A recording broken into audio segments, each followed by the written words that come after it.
عزیز طلبہ و طالبات، ہم لوگ بی اے سال اول کے عنوان کے تحت آپشنل پیپر فرسٹ غزل کا مطالعہ کر رہے ہیں۔ آئیے اسی موضوع کو آگے بڑھاتے ہیں۔ ہم نے غزل کی تاریخ مفہوم کو دیکھ لیا، غزل کی حیت بھی دیکھ لی۔ آج ہم غزل کے آغاز اور ارتقاء اس عنوان پر گفتگو کریں گے۔ غزل کا آغاز اور ارتقاء۔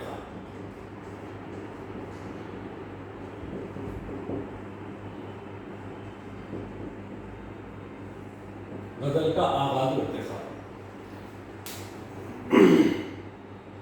عزیز طلبہ و طالبات، ہم لوگوں نے دیکھا کہ غزل اردو ادب کی ایک مشہور و مقبول صنف سخن ہے۔ جب سے غزل عربی سے فارسی اور فارسی سے اردو میں داخل ہوئی، ہر زمانے میں غزل میں تبادلائی کی گئی، اور جب سے اردو ادب میں تنقید کا باضابطہ ابتدا ہوئی تو غزل کے رد و قبول کے مرحلوں سے بھی غزل کو گزرنا پڑا۔ اس کے باوجود غزل نے رد کرنے والوں کو سامنے، یا میں یوں لفظ کہوں ایک عام سی زبان میں، کہ منہ چڑھایا ہے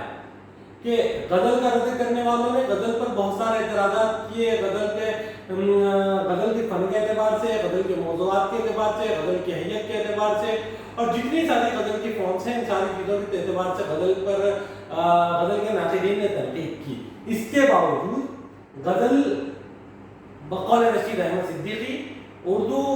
غزل اردو کی آبرو ہے، اردو شاعری کی آبرو ہے۔ یقیناً اردو غزل اردو شاعری کی آبرو بن کر سامنے آئی ہے۔ عزیز طلبہ و طالبات، جیسے کہ ہم نے غزل کی تاریخ بھی دیکھی، مفہوم بھی دیکھا، حیت بھی دیکھی، اسی عنوان سے ہم آگے بات کرتے ہیں غزل کے آغاز ارتقاء پر، کہ غزل سب سے پہلے کہاں لکھی گئی، کیسے شروع ہوئی، کن کن شعراء نے غزل کی ترقی و ترویج میں اہم رول ادا کیا، اور غزل کو کس طریقے سے ترقی دی گئی، غزل کے بتدریج ارتقاء میں کن کن شعراء کا اہم رول رہا۔ آئیے اس موضوع پر ہم بات کرتے ہیں۔ عزیز طلبہ و طالبات، معلوم ہوتا ہے کہ دکن کا ہمارا علاقہ، دکن کا علاقہ جسے جنوبی ہندوستان بھی کہتے ہیں، جنوبی ہندوستان، اور خصوصیت دکن کا علاقہ جہاں نظام دور حکومت تھا، یا بہمنی سلطنت، بہمنی دور حکومت، جہاں بہمنی دور حکومت تھا اور بہمنی کے بعد نظام دور حکومت آیا ہے، تو بہمنی دور حکومت کے دوران میں یہاں پر علوم و فنون اور فنون لطیفہ کو بہت ترقی و ترویج ہوئی۔ خصوصاً قطب شاہی دور میں بہمنی سلطنت کے جب 5 حصے ہوئے، تاریخ کا باب ہے، بہمنی سلطنت کے جو 5 حصے ہوئے، قطب شاہی دور میں گولکنڈہ کے قطب شاہی میں اور نظام شاہی میں اور براج شاہی کے اندر اردو زبان و ادب کو اور فنون لطیفہ کو، مصوری کو، موسیقی کو، اور کیا کہتے ہیں شاعری کو اور شعراء کو، ادبا کو، علماء کو بہت زیادہ رہنمائی اور سرپرستی حاصل ہوئی۔ اس لیے دیکھا یہ جاتا ہے کہ اس دور میں دکن کے اندر، پورے ہندوستان کے اندر، خصوصاً اردو زبان کو لے کر، اردو ادب کو لے کر، اردو تہذیب کو لے کر، اردو کلچر کو لے کر، اور اردو زبان کی ترویج و ترقی جیسے عناوین کو لے کر دکن میں جو کام ہوا، یہ کام شمالی ہند میں بھی نہیں ہوا، بلکہ دکن اردو زبان، ادب، فنون لطیفہ، تہذیب و تمدن کی کیا کہیں گے پیدائش کا مرکز رہا ہے۔ یہاں سے ایک زبان، جیسے ہم کہتے ہیں کہ اردو زبان کے ابتدا کے مختلف نظریات کے حوالے سے بعض لوگوں نے کہا کہ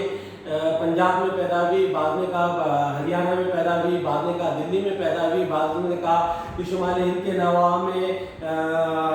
گنگا و جمنا، دو آبائے گنگا و جمن کے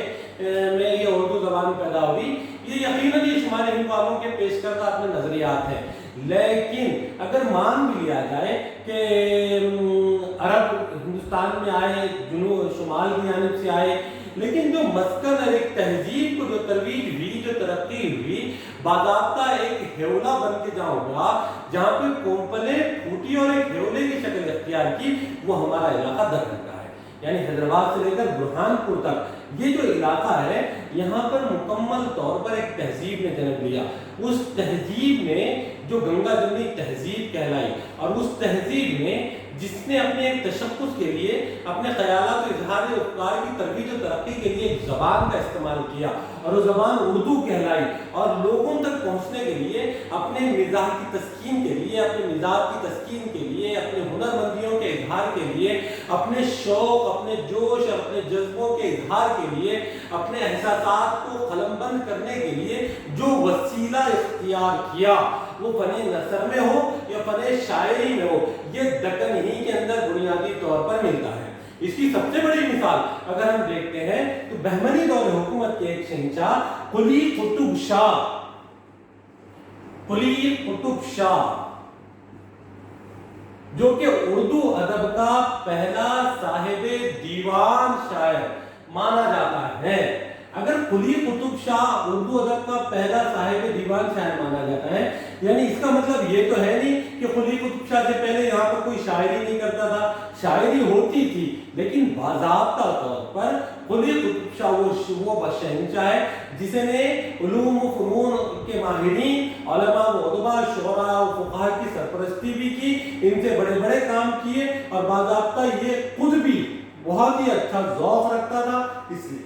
बहुत ही अच्छा ज़ौक़ रखता था। शायरी की बहुत सुथरी तमीज़ भी थी, और इसकी शायरी के अंदर अगर हम देखते हैं तो दक्कन के अंदर सबसे पहले गज़ल के खुसूसियत से गज़ल के नक़ूश कुली कुतुब शाह के दीवान में हमको नजर आते हैं। पहला साहिब दीवान शायर उर्दू अदब का शेरी मजमुआ जिसका शायर हुआ है, वो पहला साहिब दीवान शायर वक्त का बादशाह कुली कुतुब शाह, गोलकुंडा का राजा कुली कुतुब शाह की शायरी के अंदर मिलते हैं, और यहीं से दक्कन के अंदर बाज़ाब्ता तौर पर गज़ल के नक़ूश मिलते हैं। इन्हीं के बाद अगर हम शुमाली हिंद में देखते हैं तो हमको अमीर खुसरो जैसा नाम मिलता है, अमीर खुसरो। अगर इन्हीं के साथ हम अगर शुमाली हिंद में देखते हैं तो अमीर खुसरो का नाम मिलता है।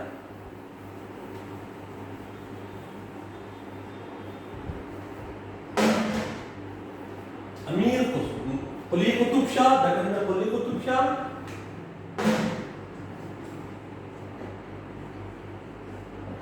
कुली कुतुब शाह, और यहाँ अमीर खुसरो। ये दक्कन और ये शुमाली हिंद। अजीज तलबा, जैसे दक्कन ने उर्दू जबान को अदब की नोक पलक सवारी है, अगर हम शुमाली हिंद वालों की इस बात को मान भी लें कि उर्दू का आगाज शुमाली हिंद में हुआ,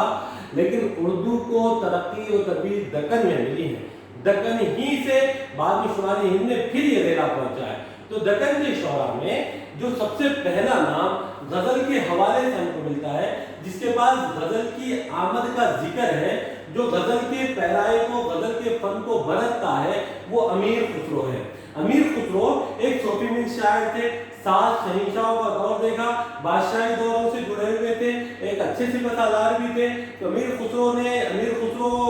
का ज्यादा ताल्लुक जिस तरीके से शहंशाहों से था, वैसे ही सूफियाना मिजाज से निजामुद्दीन औलिया रहमतुल्लाह अलैह से भी था। निजामुद्दीन औलिया रहमतुल्लाह अलैह बहुत चहीते मुरीद थे, बहुत ज्यादा मोहब्बत भी करते थे। तो अमीर खुसरो का कलाम अगर हम देखते हैं, हमने देखा कि फिल्मों में भी अमीर खुसरो के कलाम को बहुत ज्यादा क्लासिकी अदब के अंदर पेश किया गया, और आज जदीद मॉडर्न शायरी के अंदर या मॉडर्न फिल्म इंडस्ट्रीज के अंदर भी अमीर खुसरो का ये गाना, जो गजल थी अमीर खुसरो की, जिसे गजल का परतू समझा जा सकता है कि बहार मस्ती मुकंदा रंजिश बहार हिजरा बेचारा दिल है, सुनाई देती है जिसकी तुम्हारा दिल या हमारा दिल है। ये जो गाना पहले क्लासिकी अदब का एक हिस्सा था, आज जदीद दौर के अंदर भी अमीर खुसरो का आज से 400 साल पहला अमीर खुसरो का लिखा हुआ एक कलाम आज भी पेश किया जा रहा है। तो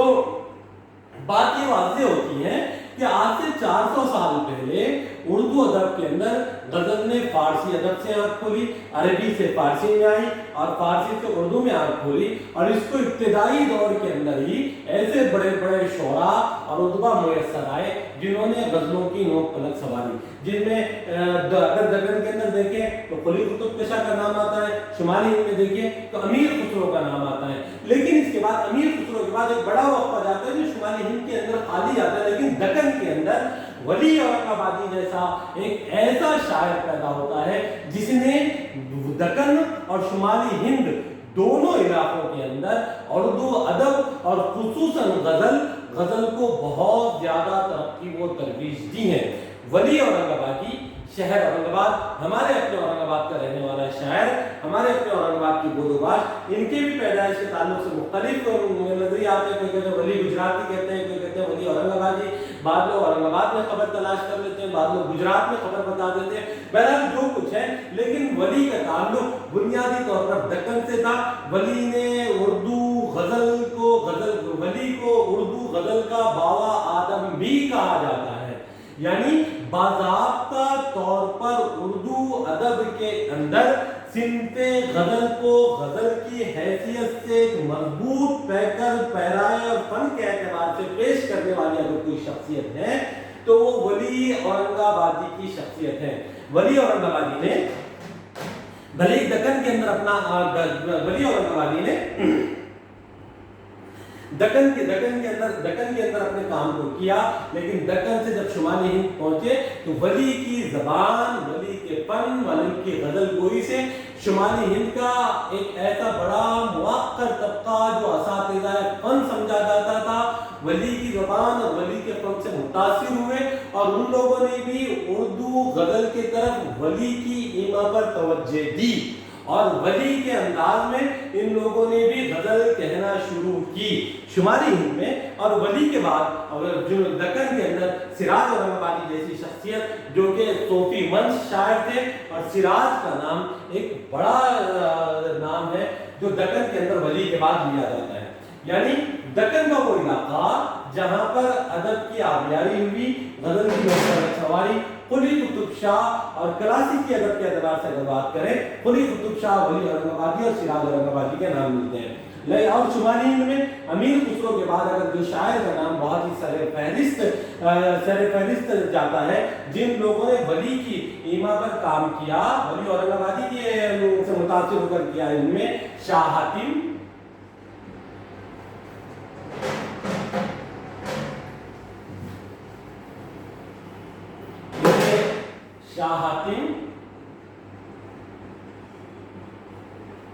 शाह मुबारक, मजहर जाने जाना,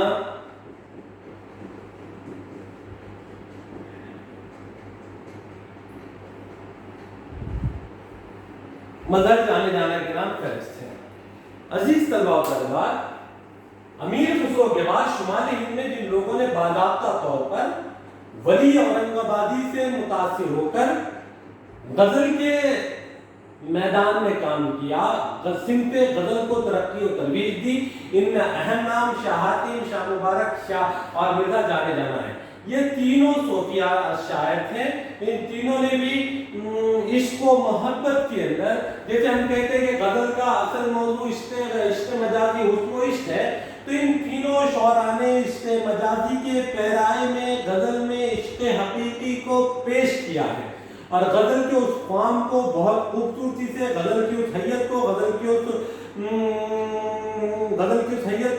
उस फन को बहुत खूबसूरती के साथ उर्दू ज़बान व अदब में पेश किया है।